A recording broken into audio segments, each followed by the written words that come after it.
Hello, my name is Captain Jose Ortiz with the El Paso Fire Department, and I have been summoned here today to provide my testimony of the events that transpired at the house fire located at 614 Maynard Street and why evidence collected should not be suppressed.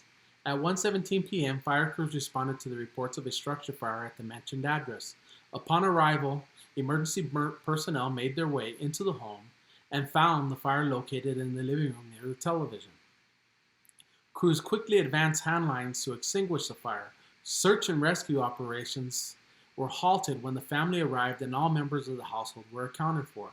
Shortly after that, the fire was placed under control. As the responding companies were picking up equipment and finishing documentation, they were alerted to a separate fire incident 3 blocks away, in which children were reported to be trapped. Due to the life safety hazard, the crews left the scene unsecured and responded to the other call. Under normal conditions, responding fire companies will stay on scene until my arrival. In this instance, exigent circumstances presented, and the emergency responders left the scene because the other fire involved the lives of children, and additional resources were needed to conduct rescues. It must be noted that all fire investigations are performed by individuals specially trained to investigate the origin and cause of fires. In this instance, the company officer was not qualified to investigate fire origin and cause. Once on scene, I found that there was no one present and began the normal fire investigative process. I started outside the structure and worked my way to the interior of the structure. As I surveyed the interior of the home, in plain view, it was apparent that the house appeared to be staged, with old furniture and a broken television. In the living room of the home, the TV seemed to be the area of the origin. I continued my investigation and I noticed in plain sight a melted device behind the television and what appeared to be pour patterns.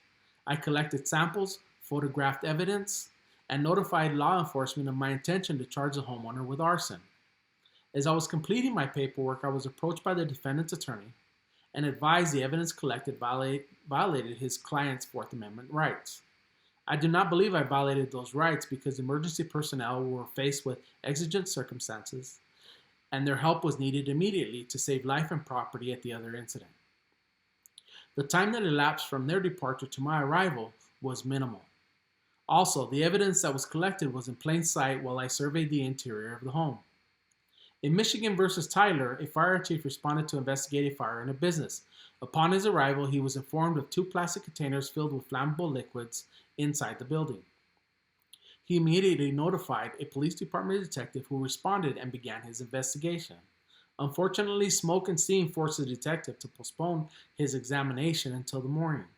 Firefighters cleared the scene at 4 a.m., and the next morning the fire chief and detective returned to complete the investigation and did not have a warrant for re-entry into the building. Agencies visited the site multiple times without warrants. The Michigan Supreme Court ruled 7-1 that the morning entry to complete the investigation was constitutional and did not require a warrant. Still, subsequent entries did require a warrant since the investigation was done outside a reasonable amount of time.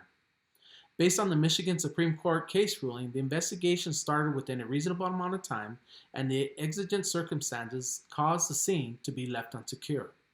The evidence obtained should not be suppressed due to the arguments that I have presented.